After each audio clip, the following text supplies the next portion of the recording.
Hey guys, welcome to another Destiny 2 video. In this one, we are going to cover all the juicy news that we know of in regards to the Destiny 2's Into the Light update that we are getting on April 9. So recently we watched the second Bungie live stream that happened, and the stuff that they showed was amazing for a free update. First and foremost, we are getting a horde mode activity that's called Onslaught, and to be honest guys, we as players have been asking for something like this for years. Now, finally, we are getting it as a part of free update. Isn't that an exciting news, guys? Now let's talk about the returning weapons that we are getting with this update. First, Recluse. This weapon was a fan favorite back in the day, and it's returning with Master of Arms perk that made this weapon so good. I'm sure it's going to be a potent option for both PvE and PvP for players, and some of the perks that we are getting on this weapon are Feeding Frenzy, Threat Detector, Repulsor Brace in the left column. As for the right, we are getting Master of Arms, Target Lock, Destabilizing Rounds, Surrounded, etc. Imagine the kind of combinations we can make on this weapon and make full use of it. Let's move forward and talk about the second weapon, that is a Mountaintop. It is a primary grenade launcher and it was also a fan favorite back in the day. Guys, I remember the days when people used to have Recluse and Mountaintop as their go-to weapons for any sort of activity within the game. Now those golden days may be coming back, heck, maybe better, because both these weapons are coming back and everybody will have a chance of getting these amazing weapons so that they can add these to their arsenal. As for the information, it's returning with some new juicy perks like auto-loading, overflow, lead from gold, ambitious assassin in the left column, and as for the right column, we are getting Rampage, Vorpal, Recombination, Frenzy, etc. So as I said, it's going to be a nice addition to our arsenal and I'm looking forward to both these weapons. Apart from these two, we are also getting Edge Transit Arc Heavy Grenade Launcher. It was kind of meme weapon back in 4-second DLC because of how often it used to drop for players, and it was kind of frustrating. I was playing during that time and trust me, it wasn't a nice experience. However, this grenade launcher is making a return with some new perks like Chain Reaction, Cascade Point, Repulsor Brace, etc. in the left column. As for the right, it has Explosive Light, Full Court, Destabilizing Rounds, etc. As per the information, with the Chain Reaction getting buffed on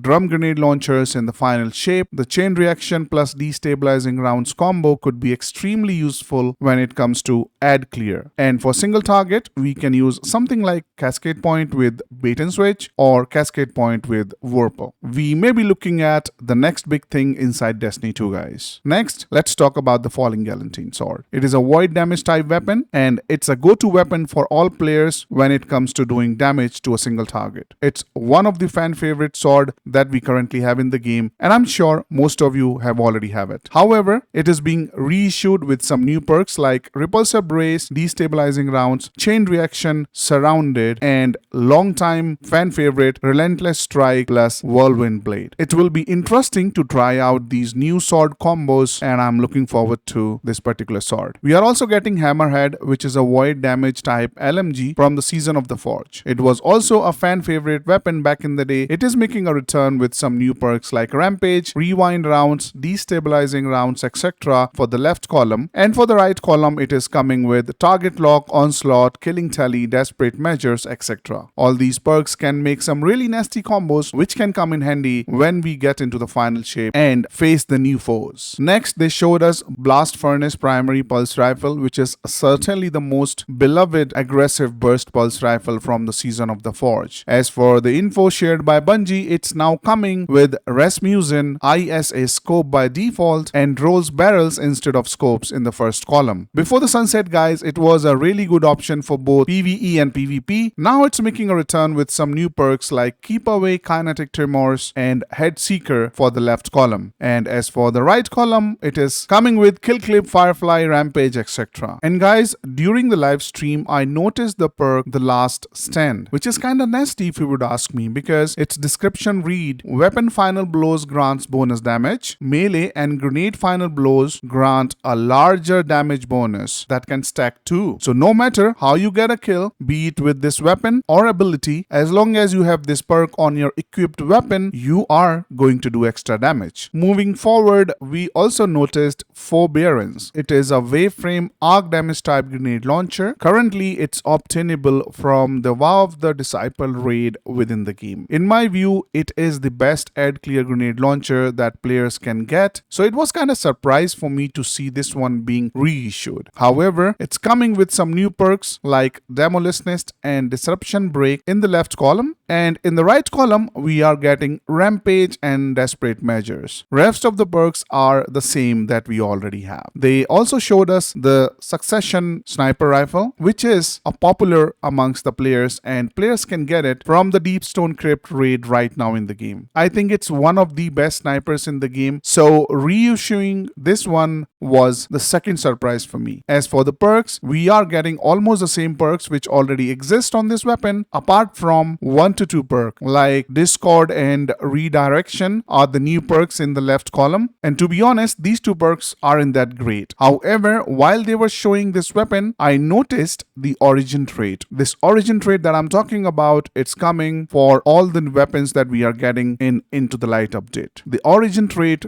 is Indomitability. I hope I'm pronouncing it right. So the description says, final blows grant grenade energy when you are playing light subclass, and you will get melee energy when you are playing a darkness subclass. So for me, I think I can look forward to get both these weapons, Forbearance and Succession, just for the new origin trait. At the same time, I think we should appreciate Bungie for making these raid exclusive weapons available for all players, because let's be honest guys, we know that not everyone can do raids because of their other commitments. So for those players who are still hunting these, it would be a great opportunity for them to get their hands on these amazing weapons. Bungie also showed us our beloved Midnight Coupe hand cannon from Destiny 2 Year 1, and from the gameplay that I saw, I think it was hitting enemies like a truck. So I'm really excited about this hand cannon. Originally, it was available from the Leviathan raid, which does not exist in the game anymore. However, now it is making a return, and considering it's getting some new perks like Kinetic Tremors with Firefly or Explosive Payload, I really can't wait to get my hands on it once again. They also showed us the Luna's Howl, which is a solar damage type hand cannon, and it used to be extremely powerful in the Crucible. As per Bungie, this weapon is getting new perks along with the original perk Magnificent Howl, which has been reworked as well. Now, the number of precision final blows before reloading affects the total rounds granted with increased damage and range. Precision final blows with Magnificent Howl active extends the effect for additional rounds. According to Bungie, this will allow players to have those 2 taps but with more effort required. And at the same time, Precision Frame will still make it easy to control as well. If we talk about the perks in the left column, Luna's Howl is getting some new ones like Eye of the Storm, Subsistence, Heal Clip, etc. And for the right column, it's getting Magnificent Howl, Kill Clip, Incandescent, Opening Shot, etc. And guys, in the latest Bungie blog post, according to them, it didn't make sense to ship Not Forgotten in this release, but they are on the lookout for a good opportunity to bring it back again. Isn't that an exciting news for all my PvP players, guys? Moving forward, they showed us Hungjury SR4 Kinetic Scout Rifle, which once again making a return. I hope this time it doesn't bite the dust in our vaults. I know Hungjury has a legendary status inside Destiny 2 universe, but in the recent past years, it has been reissued too many times, I guess, and it hasn't been that great. I didn't see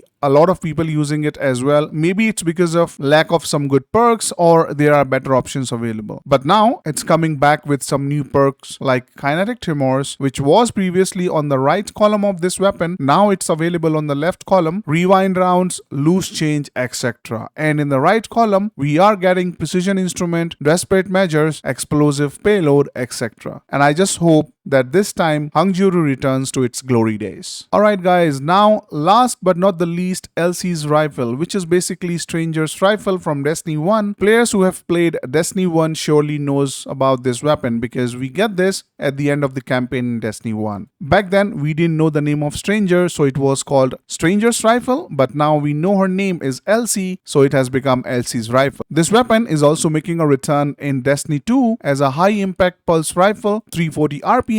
Back in Destiny 2, it was a kinetic pulse rifle, but now it has been changed to void damage type with some new perks like Feeding Frenzy, Zen Moment, Repulsor Brace, Keep Away, etc. in the left column, and in the right column we are getting Destabilizing Rounds, Kill Clip, Desperado, Desperate Measures, Head Seeker, etc. I can definitely see some deadly combos on this weapon. I am sure we're gonna see this weapon in the Crucible. So guys, these are the weapons that were shown in the Bungie Into the Live stream part 2. Apart from this, Bungie also confirmed 100 more wall space with the final shape, which is a big relief personally for me, because people who watch my stream, they know I'm running tight on wall space. So thank you so much, Bungie. And guys, we are also getting Super Black Shader from Destiny 1, which is a great news because a lot of players were asking for it. So it clearly shows that Bungie listens to its fan base, and personally I really like using black shaders, especially in Crucible. So I can't wait to get my hands on it. I had it in D1 though. And guys, in the latest Destiny 2 swab, we got to see the Destiny 2 Year 1 inspired armor sets for all three classes, Hunter, Titan and Warlock, and this is how they look. Do let me know what you guys think about these armor sets in the comments. So initially we were shown the background area of the new social space, which featured holiday event structures, decorations and Eva Levante. Next we were shown the Hall of Champions, which is the true new social space I think, and it had a lot of chests. That definitely made me excited. However, to open those chests we need to level up Shax's hype rank. Also guys, we were told that there's a specific chest left of Shax which can be used to redeem trophies with Shax and earn weapons. There is another chest on the right of Shax that can be used to return Gift of Thunder Gods, and this particular chest on the right can help anyone who is catching up on power levels. Next, they talked about the attunement, which is basically interacting with a hologram of Lord Shax. Doing so will increase the drop rate of a chosen weapon. Players can aim for certain weapon while interacting with a particular hologram, and you will have a high chance of getting that same. We noticed that there were multiple of these holograms, which will surely be helpful while we farm for the god rolls. So guys, don't forget about these holograms. We were also shown a new NPC who's kinda subordinate to Lord Shax, and his name is Arsight 9940. Arsight has an inventory of his own, and he is going to give us quests for all the weapons that we have covered earlier. These quests will grant access to the limited time variant of all these weapons, which will have a unique shader, and this shader will only come with these weapons that we will get upon completing the quests. Also, as per Bungie, these limited time variant weapons will stop dropping when the final shape launches. So